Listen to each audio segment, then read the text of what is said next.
Bakın uşaqlar, gözünüz qar görsün. Bura Bakıdır.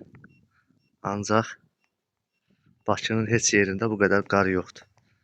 Deyə bilərsiniz, bura Bakının adısıdır.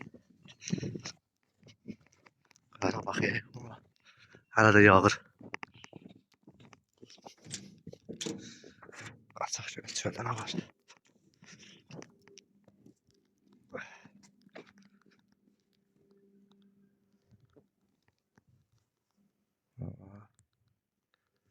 Yarım metr yerdə qar var.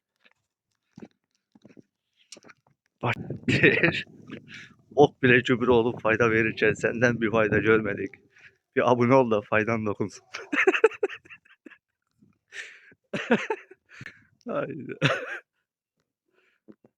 Şu dağın kəlləsində size bir tüyo da verdim ki, bak bura hara ola bilər, dağın başı hansı tərəfdir, Bakının arasıdır ki, bu qədər qar yağır. Bakının özündə yeni yasamazat tərəflərdə də belə qar yoxdur. Bura hara ola bilər ki, bu qədər qar dumbulladır bura. Ama yarım metr yerdə qar var.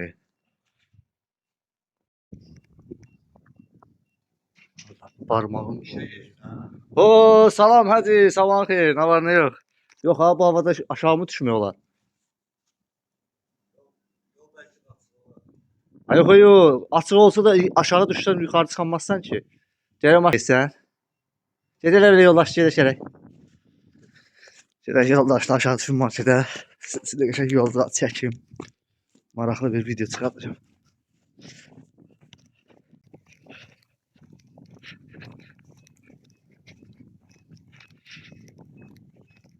Çox yağır. Gecəni səhərə kimi dayanmaz ki. Ayığı yaprak baxmışlar.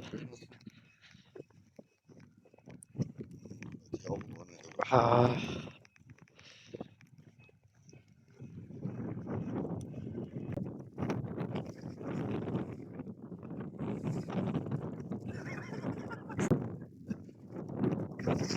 Vurdu öldür sabah eliydi.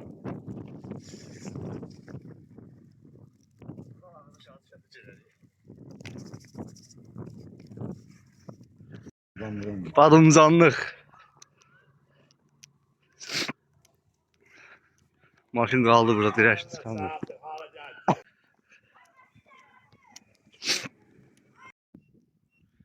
Bu da gəzintimizin sonu.